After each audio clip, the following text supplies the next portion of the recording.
Ever feel like the world just doesn't get introverts? You're not alone. Welcome to the Stay Introverted podcast. We're your hosts, Steph Laffey and Jay Coleman, here to dive into life from an introvert's perspective.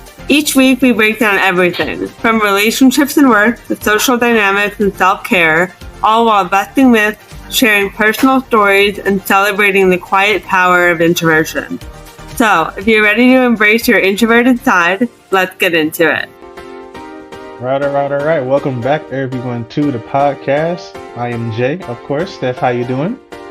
I'm doing good. How are you? I'm all right. I always like, a Monday holiday, so I feel good. I keep forgetting that today's Tuesday, and then every time I remember, I'm so happy. Like we're like halfway there. Yeah, like tomorrow was Wednesday, so Tomorrow's hump day already. I love it. exactly. And as I always say, Tuesday is Monday's ugly sister. So Yeah, but I'll be February is January's ugly sister. So exactly. And when we're not here to talk about days and months, unless we have a very very special guest, there will be plenty of time for tangents. I promise you. But right now, I want to introduce our guest, speaker, facilitator, and leadership coach, Mr. Salvatore Manzi. I hope I said that properly. How are you, sir? I'm doing great. Thank you. Thanks for having me in here. Thank you. So why don't you tell our folks, the fam, a little bit about yourself? Right. About my background, what I do and such. Yes. I'm a leadership communications coach, which means I kind of sit on the intersection between leadership, communications, and collaboration. What I do is I help leaders and their teams elevate or refine the way that they communicate so that they can build better teams, have better strategies, create more inclusive, high-performing cultures. And as I'm an analytical person, I self-identify as an introvert as well. And so I naturally gravitate and work a lot with technical, scientific, data-driven leaders who find themselves having to communicate complex topics very effectively. Oftentimes going from behind the screen coding to explaining the magic of AI is not so easy. So I help these leaders prepare to speak in front of the United Nations or go in front of the board or pitch more investors or whatever it is. That's, I love that. yeah. So how did you get into that? That is interesting. It was not. Yeah, as an introvert, how did you get into that? I need to know It's call it out for what it is. When my father was a speaker at conferences, and so I was like, I'm going to do that. And I started in college. I was speaking on what was then called multiculturalism and on stages. And what I found is I really enjoyed helping other people get onto the stage more than I enjoyed being on the stage. But the real aha for me came because so much of public speaking training is geared towards extroverts or how to become an extrovert on a stage or something. And that didn't work for me. So I dove into the research around psychology and neuroscience, how the brain processes and works with information. And then I created frameworks and principles and techniques that work for me to get in front of people. And that's what I use to help other people. So I took what worked for me in overcoming the fear of public speaking, and I help other people put their information into these frameworks and communicate better with other people. So when I love that. you say you help people get onto the stage, like is it primarily just from like a confidence standpoint, or is it kind of helping them kind of bridge the gap between everything they know and presenting it in a way that's easily digestible, I guess, to their audience, or kind of some sort of mix of it? Yeah, you're hitting it right on the head. The idea, I work in 3 buckets with people. Okay. First, I help them shape their content. And that's where I use the frameworks. There's research that shows you need to present data and then emotion to get information to stick. And there's ways to use sound bites and there's ways to use introductions so that the audience is actually primed to listen and understand what's being said. So I work on the content. Second, I work with the delivery techniques. Is the body communicating the same message as the message? Is our face saying something different? Does our tone of voice defy the truth of what we're trying to say? And then the third area, which is where the real juice is, I work on presence. What are the underlying experiences, feelings, beliefs that are driving a sense of resourcefulness when I'm faced with the media cameras, or I'm faced with an upset board, or I'm faced with speaking in front of 10,000 people? Like, what are we building on that allows us to feel resourceful in those situations? So when I'm working with a client, I'm working on those three buckets. We usually start with the framework, start playing around with some techniques, and then we start digging around. Okay, what happened there? You lost the thread. What were you thinking? And then we uncover, reframe, or whatever needs to happen to bolster that feeling of resourcefulness. I want to point out, like, I like to go between not just confidence, but comfortable. I want my clients to feel comfortable up there, right? And there is like, you two right now look so comfortable. And when I watch this podcast, it's comfortable. It's so easy. You're in your zone. You know how it rolls, right? So how do we take that and put it into other situations that don't feel necessarily as comfortable, but we still create that comfort in ourselves? Make sense? Ooh, That does. you're speaking. Yeah, I love this. So go ahead, Jay. No, And go, I'll please, jump in. please. I love this. I love that you're saying this because somebody actually asked me recently, like, why I got into podcasting. And a big part of it was that pre-podcasting, I was afraid of my own shadow. Jay, I know you don't believe me, but I really was. I really struggled to articulate what I was thinking and feeling. And I was able to sort of like tiptoe around, beat around the bush, and kind of say what I was trying to articulate, but I really felt like I was saying one thing or trying to, and I was actually conveying a completely different message to people. So, but right before Jay reached out to me and asked me to do a podcast, I was contemplating hiring somebody like you, like a speaking coach. And I looked into it. I reached out to a bunch of coaches. I didn't really find anybody that I felt like understood what I was going for. And then Jay gave me a call, and I was like, you know what? I'm gonna put this whole like speaking coach thing on the back burner for a minute. I'm gonna see if maybe podcasting can help me. And it did. Tell me more. And it's like, so I actually ended up starting 2 additional podcasts. What? Yeah. And I think that because I'm doing it now 3 times a week, I have 3 times the amount of experience than I would have if I just did one a week. But I no longer have that feeling of like I'm saying one thing and everybody else is hearing something else. Yeah. I feel like I'm speaking and I'm saying exactly what's truly on my mind and in my heart. I'm not beating around the bush anymore. Sometimes I can't always find the word, Yeah. which is fine. Yeah, but at least I'm speaking like directly from my heart and from my mind rather than just feeling like the words aren't making sense and aren't actually true. So I don't remember what my point was there, but yeah. Well, I appreciate hearing your path, and like Yeah, there's different ways to overcome that like communication challenge. Like, we all have an area that we're good at and we're not so good at, right? And right. you went for the rip the band-aid off and jump in and Mhm. do it, and you've been learning along the way. Well done. Jay, did you Yeah, know thank this was you. her like mission when you invited her to the podcast? I'm sorry. Say I don't. Did you know that was her mission when you invited her to the podcast? No. I should have been honest Real, about my intentions. like Sorry. real quick though. Like Steph. I don't know if Steph knows this, but like I think this moment in time right here is like the prequel to her eventual media conglomerate.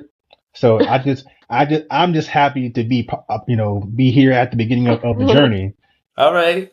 So because she has 3 podcasts, I think she's gonna get to like 5, and then be No, like, I'm not allowed. My husband said absolutely not. He said 3 is the max. don't be a hater, Sean. So, Exactly. He wants your time. It's that. Exactly. He's like, you have dogs, you're trying to have kids, like, no more podcasts. so do a podcast about married life, going married into having the kids. That's one more podcast. He can be part of it, and do a podcast on the dogs. Right, you do like on a dog walk. Do the podcast on the dog walk and do the I love podcast that. on a date Exactly. with problem Yeah. solved. There we go. Problem solved. And the thing is, with the dogs, you ain't even gotta talk if you don't want to. Just have the dogs on a podcast. Yeah. Oh, So technically, make their little noises. yeah, exactly. So technically, you have 4, not 5. There we go. So See? I'll just have a podcast with Nico and Yoki just honking and snorting. Listen, there's on ESPN there's Mina Kimes, who has her own podcast called The Mina Kimes Show, featuring Lenny. Lenny is her dog. Mm-hmm. So it can be done. But Okay, to get to your question, Sal, I'm very much, introverted. 2 years ago, I didn't see myself in this space. I didn't see myself as an entrepreneur, but I realized that I actually do have, opinions about things, and I can hold a conversation when I want to. It's just I don't typically like talking about surface level things. Like I don't care about the weather. I don't care about these small topics. I'm more interested in like larger scale things or deeper things. And Steph had actually reached out to me earlier in I think 2023, and we worked on a couple of projects, and I thought they went well. I thought we worked together well. So I said, hey, I kind of want to do a podcast. I don't feel like just talking into the void. At least not yet. Maybe I have my own where I'm doing that, but for me, I'm not going to talk for 15, 25, 30 minutes. It doesn't matter how structured it is. I'm going to get bored. So, I'd rather have a conversation and rather have a platform where we can have conversations with other people, not just ourselves. And Steph she was my first choice. And I didn't, again, I tell a story. I always say the same thing. I didn't even get the question out, and she was like, yes, let's do it. Yes. I think it was hell yes. So I'm fortunate that she said yes, and I'm fortunate to be here before she starts her big media company. Right on. I love what you said about having opinions. I find most introverts, I don't want to put this on other people, but I tend to observe more. I tend to process quickly in my brain, and then what I share tends to be a well thought out sentence. I like to say, think before I speak, right? Yeah. Just because I'm introverted doesn't mean I want to sit there quiet all the time. I want to be out there and sharing and like connecting with people still, but I want to have I don't have time for the lighthearted. I need to get beneath the surface as quickly as possible. Exactly. Absolutely. And for me, like I used to wonder like why I was always able, or rather not able, to like say what I was thinking like in the moment. Like I always, a day later, an hour later, I had everything I wanted to say about that argument. Like I know exactly what I want to say about this argument I had back in 1995. Yeah, that one. But in the moment, or you make the best comeback like a day later, and like, damn it. Exactly. And another thing, homie. Here's one more. But I was trying to figure out like why am I struggling with this? And I realized it's called word retrieval, and I just wasn't good at it. But I think having this podcast has allowed me to actually be a little bit better at it, because we're talking in real time, and it's one of the things that, well, you don't really talk much, so you don't really have the need to retrieve words as often. So if you actually talk a little bit more, you get used to the same words. You have more words kind of at the forefront of your brain. That's another way this podcast has definitely helped me grow, is that I'm able to kind of formulate my thoughts a little bit quicker. Still struggle with it sometimes. But it's definitely helped me grow. I think that, it definitely helps Steph grow. And yeah, it was one of my better decisions, I will say. Oh, I love that. Sal, do you think that a lot of your introvert or a lot of your clients introverted? So I don't call them that until they self-identify, but I Okay. work a lot. I mean, I worked in the San Francisco Bay Area, so worked a lot in tech, and a lot of Oh, yeah. analysts, scientists, engineers. They're more focused on zeros and ones than they are on people and Right. skills, and so making that leap is a challenge. So that's the bulk of my clients are in Right. sort of analytical, data-driven space, and they Okay. tend to be less on the extroverted, um, Right. voluminous kind of things. Yeah. Okay. Yeah, because I was gonna ask, is this like a common theme that you see with people struggling to find the words to say what it is that they're trying to say? I love this question. There are so many factors in this because as introverts, we're going through lots of files to answer a single question or to make a single point. Like we're considering so many variables before we send something out. Finding the exact word that is inclusive, that takes in all of the information and then makes sense to the other person. It's a muscle. And to what Jay said, if we're not exercising that muscle a lot, it's not going to be real fluid. So yeah, it is completely normal. There are extroverts speak to think, and then introverts think to speak. Yes. Did I say that right? Extroverts Yes. speak out loud as they're trying to think. They get to their point eventually. It's like, okay, great, but we could have you could have spared us the first 10 minutes. And I appreciate the journey, but next time bring popcorn. Because whereas introverts are like, give me a minute. Here's the answer. Boom, right? And appreciate that silence or appreciate that think before you speak moment. And we know we're getting value when they open their mouths. But yeah, word retrieval, it's never easy. And here's a tip. When it comes to data, people need an analogy or metaphor to understand it. Like you Mm. understand what you do better than anything else. So when I'm having trouble coming up with the right word, I reach for cooking or driving. And I explain what I'm trying to say in the analogy of cooking, Okay, I like this. That's right? that is 100% That's a accurate brilliant, because yeah. that's exactly what I do. Because for me it's sports. Ah, Like I relay everything to sports, and it works. It doesn't matter, male, female. It doesn't matter. Like it resonates. But I 100% agree. Analogies. I realize that I'm good at telling stories, so I'm able to get my point across that way. But just something to kind of like you said, illustrate my point to kind of help them along the story. And I like what you said about extroverts kind of working things out in real time because it's fascinating because just watching them do this because it's like yeah you got there we we got there but we took the scenic route when we could just took this off ramp right here but we're here now yeah. we're here We made it. We survived. we survived. Next time, just remember that exit 1A right here, guys, right here.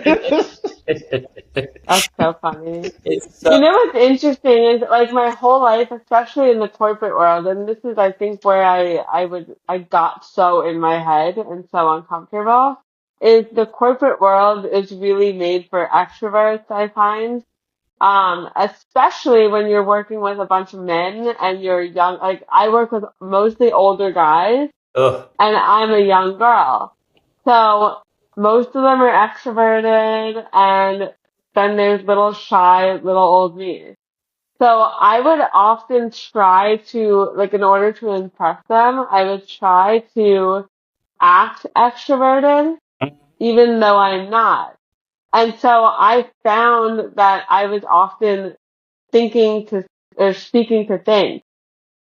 And since that's so against my nature, it was like a double whammy, and that's a lot of the reason why I wasn't really making sense. Whereas with this podcast and learning to just be introverted and let that be okay and not try to be more extroverted, I've stopped doing that, and it's really translated to work, to my social life. Like, I don't need to be an extrovert. I can just be me. And as a result, I come off as more confident, more, comfortable, like you were saying. And I make more sense because I'm being myself. And it's a lot less exhausting too. Like when I'm trying to be the extrovert, like it's like my battery drains so fast in that situation. Yeah. I honor your bravery being in the corporate world. Like part of my like path was like, yeah, that is not for me. I don't want to be in a setting where I'm constantly bombarded by other people coming up and talking to me and all that kind of stuff. But I have one tip if you want to hear it. Mhm. If you're an introvert in a meeting, get your voice in within the first 5 minutes of the meeting. Doesn't matter what you say, but you're basically like popping the cork, getting your voice in. Because the longer we wait to speak, the more the pressure sort of builds up, and it's harder to get over that to speak. So saying something at the very beginning, I'm glad we're talking about this today because of whatever it is. We're not going to just speak to speak, but like say something that's authentic within the first 5 minutes to get your voice in, to let that be in there. And can we just honor you? Can we just give you a second, like in an all like mostly male, older environment, and here you are showing up? Like, first of all, what a gift to them to have Yes. Thank perspective, you. right? Yeah, I bring the creativity. That's what I like to say. I don't know how creative you can be in a metals trading company, but I managed to make it work. Yeah. I think And I love that tip about like making your voice heard. Like I think one way that I like to do that is to, um, in every meeting whenever it starts, I'll ask everybody, "Hi, how's your day going? Like, how are you?" And I bring in that feminine nurturing side, like right off the get-go. So even though we're not talking about the topic that we're here to discuss, I'm making my voice heard and sort of like easing myself in and easing everybody else in, making everybody feel seen as a human being, not just an employee. beautiful. What a gift. What a gift to them. Thank you. Yeah. I love this guy. Oh, and Jay, oh, go ahead, go ahead. no, go ahead. I was just gonna ask Jay, like, what his thoughts are about making his voice heard in the first 5 minutes. No, I think that's 100% accurate. And it's definitely something that I've done, particularly when I got into management, because then you're not just making your voice heard, you're actually leading the meeting. So you actually kind of have to speak first. But it actually, again, it takes that pressure off because you've spoken. So there's nothing, there's no build up, there's no like nervous energy. Um, you're just speaking. So yeah, but you don't have to be in management to do that. I think Sal's right. You just find a way to, just get your voice out there. Because I've been in that position where, um, I felt kind of just, I don't know, just something building up because I hadn't said anything. And then, you feel like you have something to say, but it's not the right time, or it'll sound weird. And then like just, what happens is somebody else says what you were thinking, and then they get the credit, or they say it wrong. And now there's pressure. Do I correct this person? So it's just a whole bunch of things that build up. Whereas if you kind of just, say something lighthearted, an anecdote, or something to just kind of, get your what's out there, it helps. So I totally agree. I love that you like were forced into a role of leading the meeting. Like how uncomfortable, but how growing edge for you to like be in that place. Yeah, because I mean, I've always manage to, even when I guess I don't realize it, push myself to get a little bit uncomfortable. Like I've always been ambitious. So I've applied for harder jobs, more intense jobs that require more speaking, dealing with more people, dealing with higher level people, leading meetings, leading projects, and I just look at it as, hey, it's part of the job. It doesn't make me any less introverted. It's just part of what I have to do. I push myself to not just speaking meetings, but lead meetings, and then actually give presentations, and then give trainings, and then give trainings to the an entire group, the entire department. So it's not fun. It's never fun, but I can do it. And I've gotten to the point where I can do it well. And then after that, I'm gonna go home and rest for 3 days because I've said everything I had to say. It's funny when I receive like compliments from like people that actually know me, like my old boss, my mentor knows that I'm pretty reserved and introverted. So he'll compliment me and say, you presented, you look very confident and whatnot. And I'm like, yeah, I'm glad you think so. He has no idea that I'm drenched under this outfit. like I'm about to go sneak out, go home, take a shower, and then come back. But, but It's real. yeah, It's sure, real. yeah. I have always tried to at least put myself in a position to learn because you can't. It's one thing to be introverted, but you can't let that hold you back from things. I love this. I feel like we're going down the path of like tips for introverts of surviving office environments, right? Like how do you do that? Like and you're leading trainings. I think that's amazing. That's awesome. I don't know what you're training in, but like one of the things I like to tell people about public speaking is that being the speaker is the best place for an introvert. There's no aha. There's no like sudden spotlight turned on you. I'm in control of the spotlight and I can turn it on other people while I'm up here. Like there's a sense of like control. Whoa, I love that. I've never thought of it like that, but that's so true. Yeah, because Absolutely. there's nothing worse than when somebody's like, "So, what do you think?" I'm like, "Shit, I wasn't That's listening." That's real. yeah, and the fact is, like, nobody wants, the spot that I'm in. Nobody wants to be in that spot. Even the most extroverted person, like public speaking, people still it's like number one and number two as far as people's like deepest fear. Is public speaking and death. Like, so I agree because I oddly feel maybe not comfortable but confident in the fact that I'm doing something that I know scares the hell out of 95% of the people on the planet. And not only that, but I know my stuff. So it's like I'm not particularly worried about anybody calling me out or whatever because I know my shit. Do you know what I'm about to talk about? No. So, Right there. That is one of the tips I give is like you're an expert in what you know. And yeah, if I go in with the idea of just communicating my expertise, I'm less concerned. I'm less self-aware. I'm less like self-focused. I'm more concerned on like sharing what my expertise is. And immediately the nerves and anxiety start to like dissipate a little bit around there. yeah, yeah. Right. And like the best weapon you have against someone that wants to act up is like, hey, come on up, come on up. Right. Or it's okay to say, I'm not sure. Let me go look into that. Like you literally don't have to know all the things to present and to teach people something. Exactly. The number one phrase I have for that is that people think that Q&A is a test of your knowledge. It's not. Hmm. Q&A is a test of the relationship. Can I trust Okay. you to find the answer?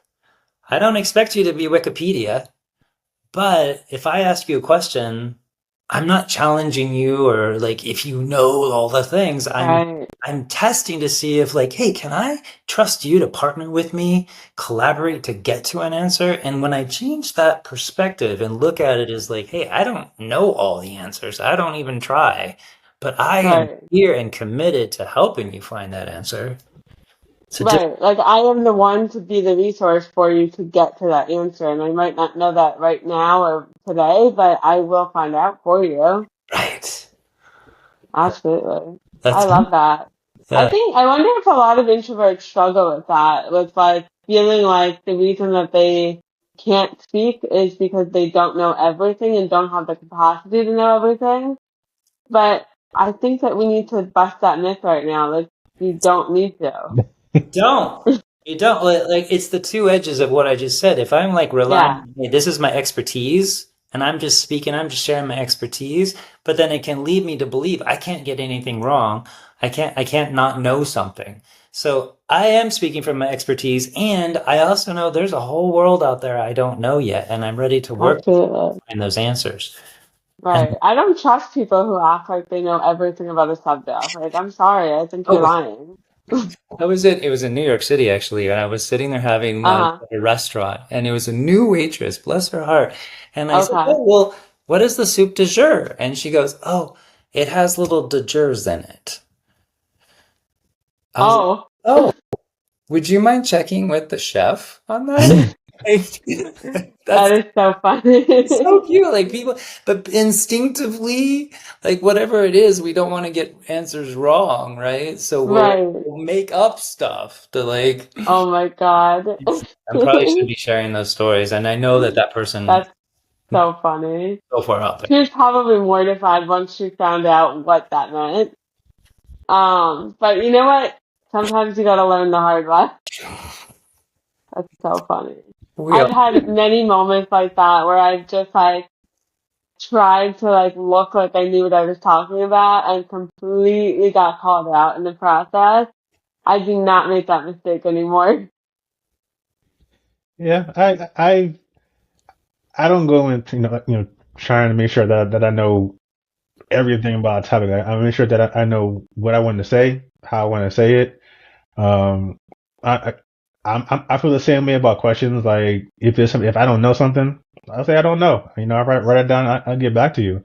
And I guess this is kind of I don't know if it's cocky or arrogant, but that's like one of the things that I keep in the back of my mind is, look, my man, you came to see me. I ain't come to see you. You chose it, right? Like you signed up. You clicked something. You wrote something. You typed something down and see me. Right. And either you're here to learn from me or you're not paying attention. So either way, whatever. Yeah. Oh, Yeah. I love that. I love that. Like, I don't know why. I've never gone into a meeting with that kind of like, I come in with imposter syndrome. Like, even today, like, the imposter starts jumping in there. Like, I'm not supposed to be here. Someone's going to figure out I'm not supposed to be here.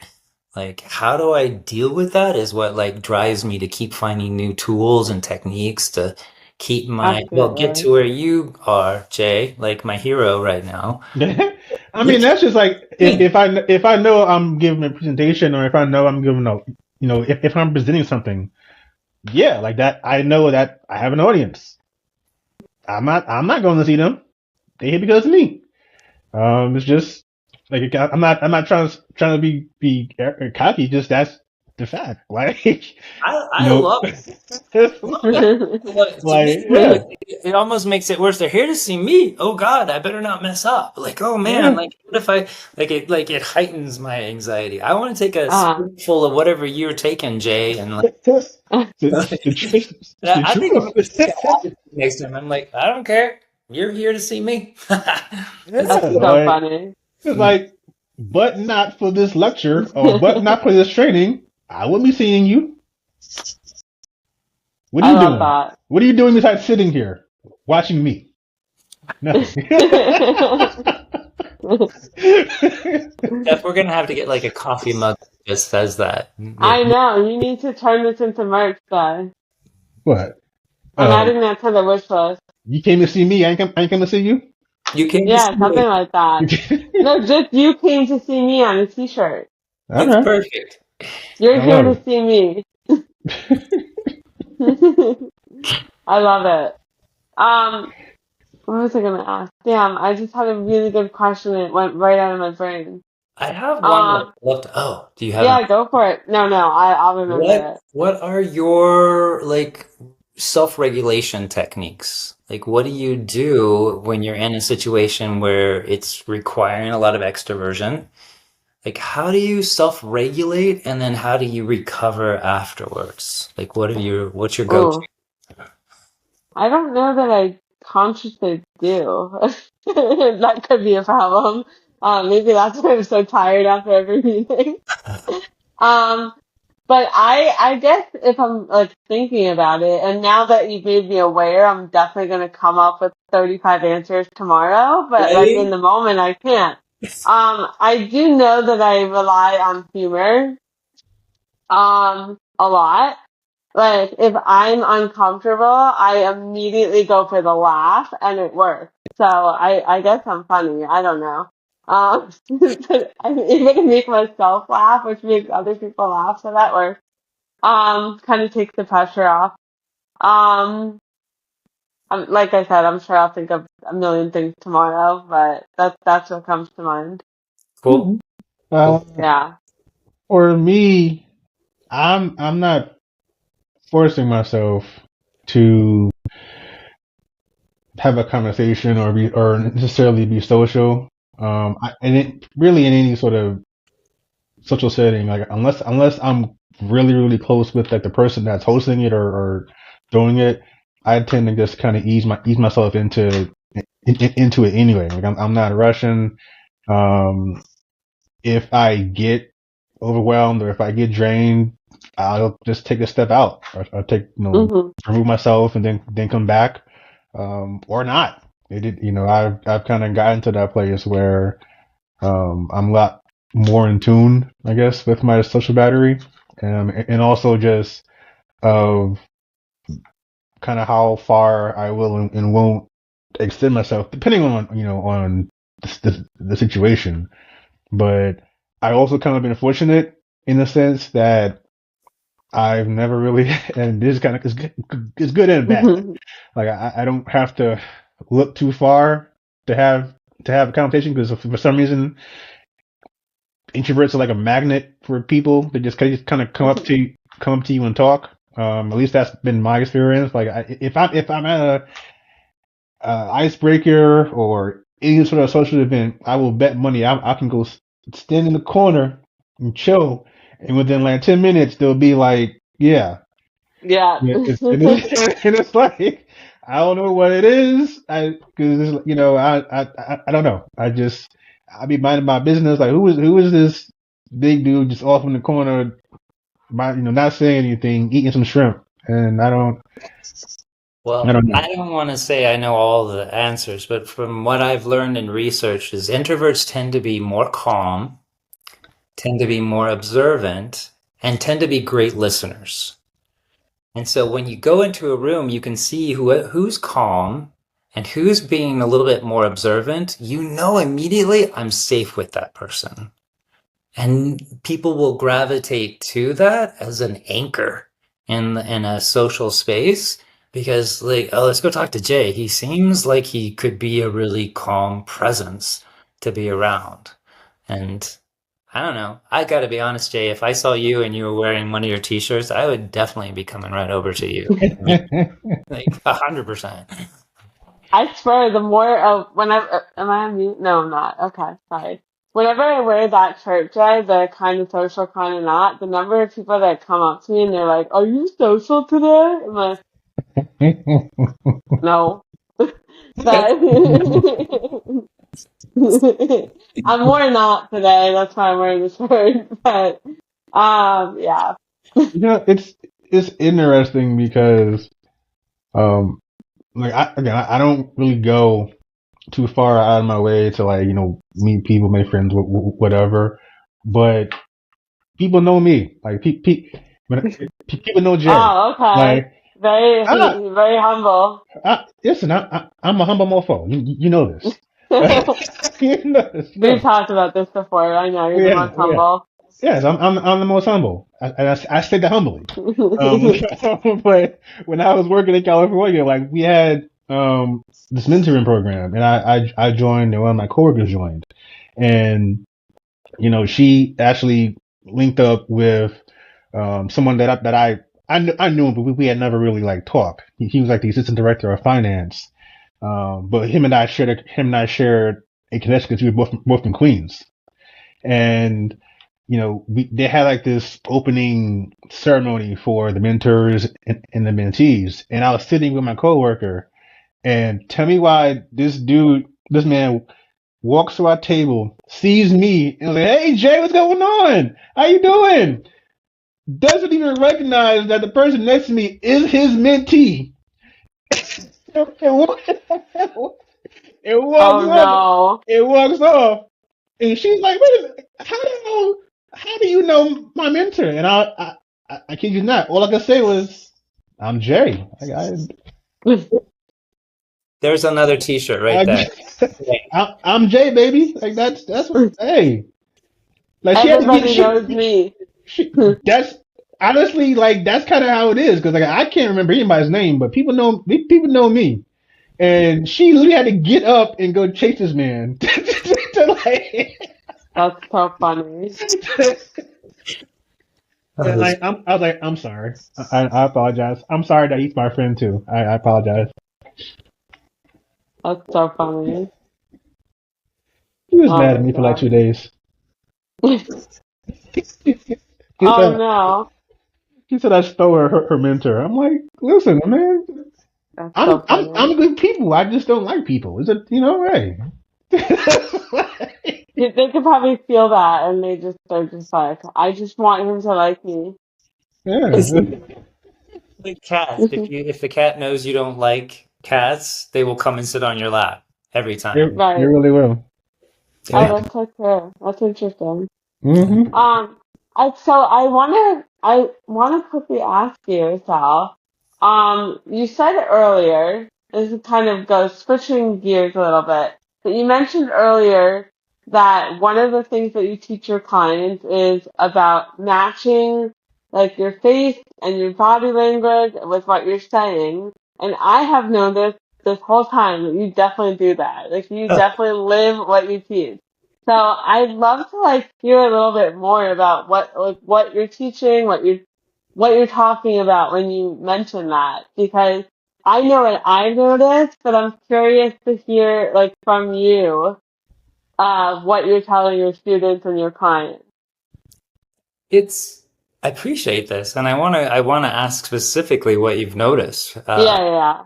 You Like, want me to tell you first, or you want me to nice. go first? Tell me. Okay, so I love, love, love all the hands talking. As a New Yorker, I always appreciate that. Um, but also your facial expressions, like really do continuously match what you're saying and like just how you're receiving what you're hearing. It's so cool. Yeah, thank you. I appreciate that. It's partly genetic. I'm Italian, Uh-huh. but there is training to it too, because on the spectrum of body language, there's too much and there's too little. hmm Right. And I tended to be someone who was too much. Like I had to learn to hmm pull back and be more intentional. A lot of people are too little, especially in academia and such. They need to learn to be. So the easy trick is just be intentional. One gesture per sentence. Try it out. Find one word somewhere in your sentence that you're going to do one gesture. Because I could just be talking like this the whole time, and then it's kind of a form of monotone. You have Right. to ignore or you start getting distracted by my hands. But if I make an intentional gesture every now and then, it lands that point. So it's a matter of It's like practicing. an art. It is an art. And here's the thing, don't knock yourself out trying to get through an entire presentation with one Uh-huh. gesture. Just your opening and your closing. That's all. Your opening Okay.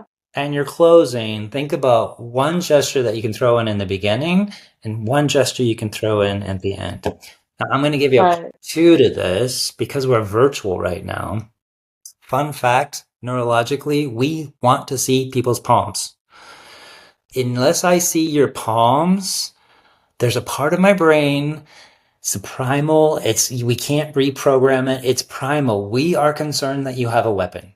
We're concerned that you're going to hurt Oh, yourself or hurt somebody. It's a primal instinct in that's our wild. brain. So until I see your hands, there's a part of my brain that is distracted by where are their hands? What are they holding? What are they? So Wow. virtually, it's important to every now and then let the people that you're speaking to see your hands, because it physiologically relaxes them and they can focus more on the content of what you're saying and hear. Wow. Weird, huh? That's wild. So It is. how do you like I feel like your hand motions are matching your words so perfectly. And I'm just like, what do I do with my hands in this sentence? Like I feel like Yeah, it's yeah. like how long did it take you to match up your 90, words with 90 days. wow, okay. That's Your brain cool. is going to feel like it's in a taffy making machine, honest to God. I feel like I'm like, what do I do right now? But once, It's again, very it's a hard. game changer.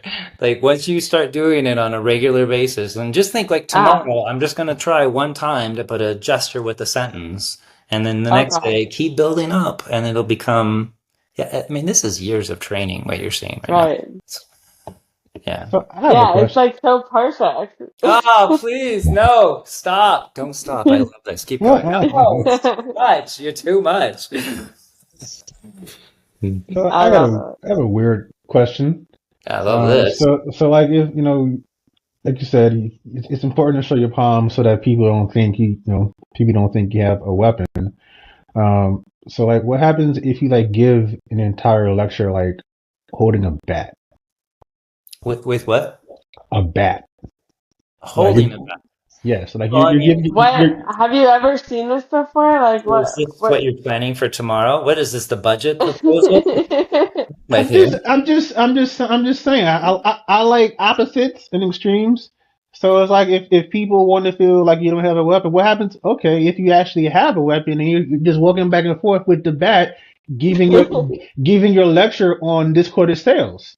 Yeah, well, Like it depends. I just feel like people will definitely be paying attention to you. I think they're gonna listen up. I think they're Okay, definitely I gonna just listen. okay. I just, that's what I was thinking. Okay, just okay. Dude, I love you, man. Two things I would say about that. One, a bat is a prop, right? So anytime I have a prop, there becomes a lot of metaphor. Our brain starts doing a lot of metaphors with whatever the thing is, whatever the prop is. So whatever your topic is becomes metaphorically related to the object that you're holding. But when you're holding an actual weapon, then it becomes tone of voice. Our brain naturally switches to what's the tone of voice. And are you monologuing as the villain right before you kill me? Like, is that the moment we're having? Or are you just like so angry you don't even realize you're holding a knife while you're yelling about the bus thing, kind of a thing? Like it's Right. somewhere in between the two. But I'm really glad this is virtual right now, Jay. I'm just going to be honest with you. Like, Like I would be talking kind of how I am, just like like this. I might crack a few jokes. I just have this prop with me. Interesting. I'm just curious how that would go. yeah. Uh, Well, the if you reason don't mind trying it out and then check back in with us and let us know, like, Just don't hurt anybody, too. I ain't hurting nobody. Don't Um, like forget that you have the bat and like let go. That's what I would do. So I would never. I just let them know it's for research purposes. That should work. I love it. Report back for part two. Like I work for a school, so I think it should fit. I'm doing research. That's what it is. Oh yeah, I'm sure they'll love that you shut up with a bat at the next lecture. That'll go well. The reason that was not the reason I asked because it's like I don't know. This podcast is over with, but there's a old podcast called Jalen and Jacoby. It was hosted by Jalen Rose, play basketball, and David Jacoby. And in the early seasons, Jalen, who is from Detroit, that's important. He would do the entire episode holding the bat. I was And wondering where the reference was coming from. I'm like, this is yes, so random. It has to there's be. there's always a story, Steph. You know this. There's always a story. But the reason he held the bat is because I guess one day on the show he apparently offended somebody. Um, who's very tough. It might have been Mike Tyson, and I guess from that day on, he just had this bat just in case. Um, it was hilarious, but I just want just Sal opened the door to this by saying with the hands. I was like, okay, what about the opposite? Yeah, That's yeah. how And that's how my brain works because I'm like that. love the backstory. I love the backstory on that. And I love the metaphor. And I fully support you doing the research and getting the notes back to me. But this poor guy, that he would be afraid of, that'd be, Mike Tyson. Imagine walking around with that thought in your head. Like Mike Tyson could come kill me at any time of day. Exactly. And the thing is, Jalen Rose is 6'8", and still, that's the type of fear that Mike Tyson instills in you. Because Isn't Tyson kind of tiny? Like not tiny, obviously, but like short. what, 6 feet maybe? Like Really? I he's don't know not. why I thought he was like 5. I thought he was like my height. I'm Yeah, 5'2". he might be 5'10". Like he's not like he's not super tall. Right. But like it's like even at his age, there's certain people you just know that there's a zone that you don't go into with Yeah. that person. And Mike Tyson is one of those people where it just gets to a point where you're like, you know what, you got it, and you just that's it. There's nothing else after that, because Yeah. just not just because of what he can do, but who he is. And to his credit, he's been very honest about who he is. He's like, I'm not a nice person. So it's like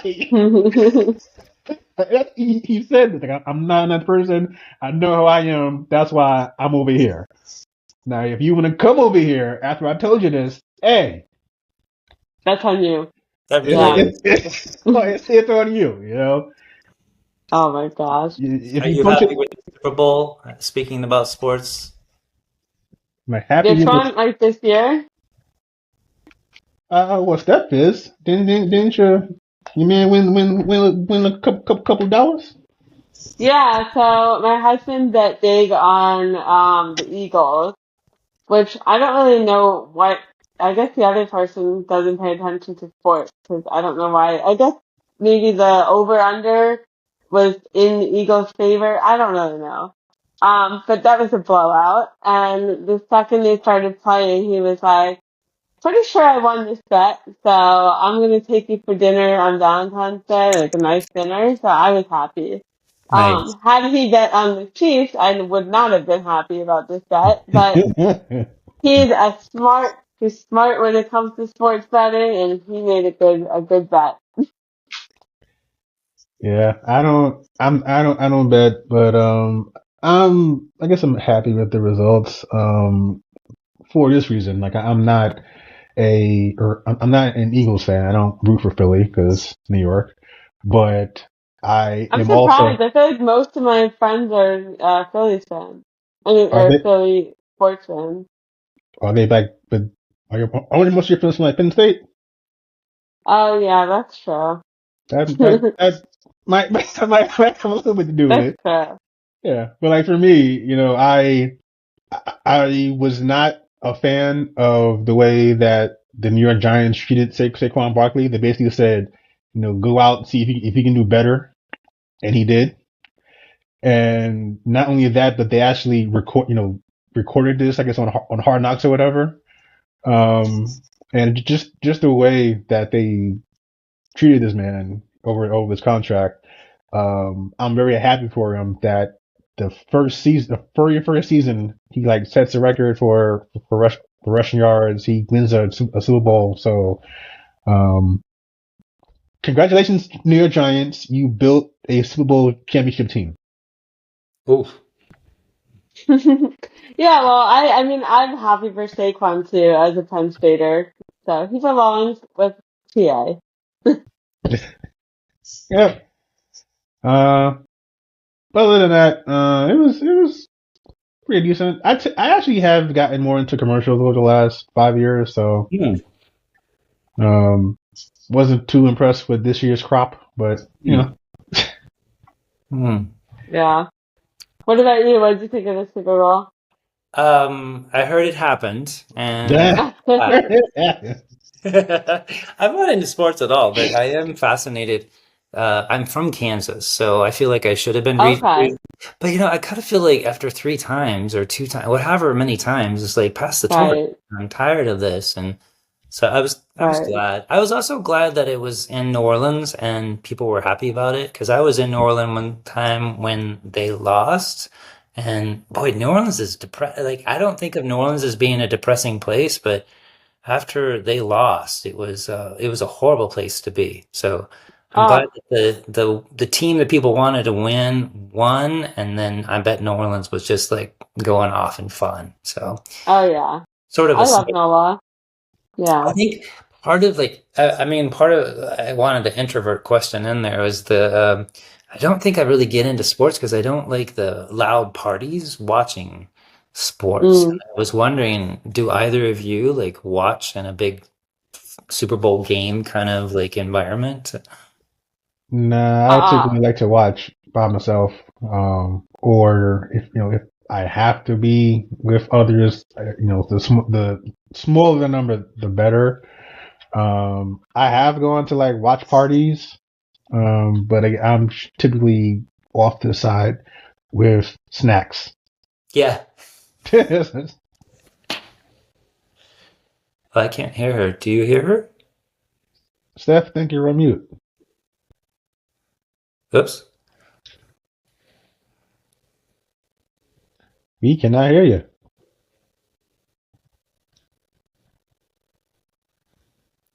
No. Technology. Uh-oh. Lost And altogether. and we lost Steph. This is awesome. Back to Oh back no. episodes where we've had Does that technical work? Yeah. Hey, she's back. There we go. So I went to a party with like a couple couples, but I don't really care about sports either. I wasn't paying attention to the game at all. So it was fine because I got to hang out with the girls while my husband and his friends watched the game. Now, if it was a watch party for Bravo, like Real Housewives of Beverly Hills, I need to be by myself because I need to pay attention to everything that's happening. You Don't talk know, over the the important things, right? Yeah. But like because I didn't care about the game either way, aside from my husband winning the bet, um, it was fine. I got to eat wings, I got to hang out with him while he was watching football, which is normally not something that happens. Hmm. Hmm. That's real. That's real. Yeah, Compromises for our partners. Good for you. yeah, Hmm. yeah. I would say, like for me, my sport of choice is basketball. Hmm. That's been my first love, I guess, since I was a kid, and also one of the kind of topics that I can talk about for hours. Okay. I think every introvert has their list of things that they can talk about, if prompted. For me, it's basketball, and the reason I like it is because I like the stories behind the players. I like, I can tell you about where this player went to college and why he chose this team, why he has this particular shoe, his endorsement deals. I studied the history of the game. So to me, it's just it opens a gateway to actually have an in-depth conversation, that's deeper than just 10 guys on a court wearing shorts and sneakers. I love this. I think you're right. Like every introvert has like their own passion that they go to. Mine's coffee or chocolate, like or Red Bull. I could talk Same. for hours on any of those things. What about you, We'll Nice. Steph? have to bring you back on to have that conversation. Yeah, yeah, yeah. I love those. So Sal, before we let you go, because this has been amazing, Thank you. I'm getting hungry speaking of chocolate, so that's why I want to wrap up. um, but before we let you go, is there any like final thoughts that you want to share with our community, just about speaking or just putting themselves out there? And then also if you want to quickly tell us what you have going on, how people can find you. Yeah, well, the number one thing I always like to leave people with is spot it, got it. If you spot somebody doing a presentation, giving a speech, doing something that you think is great, Your ability to spot it means that you have got it. It just takes a little bit of time and courage to integrate it into your everyday works. So if you spot somebody doing great, that means you've got the ability to do it yourself. And to get a hold of me, you can go to youthanmeplaybook.com. Youthanmeplaybook.com. You Than Me is the #1 principle for communication, and Playbook is the book I'm writing on public speaking. So youthanmeplaybook.com, and I'd love to hear from you. Awesome. We will put all of that in the show notes. And you're writing a book, so like you're going to be an author. Oh, yeah. Oof. I can't wait to read it. Oh my goodness, so exciting. Thank you so much for making this work. I know that you're on the West Coast, hopefully enjoying the nice weather while we are sad about not enjoying ours. But if you guys love this episode with Sal, be sure to go follow him, check out his book. And if you love this episode in general, be sure to follow the podcast, follow us on all the social media platforms, subscribe, whatever listening platform you like, and we'll catch you next Tuesday. Bye, folks. Bye.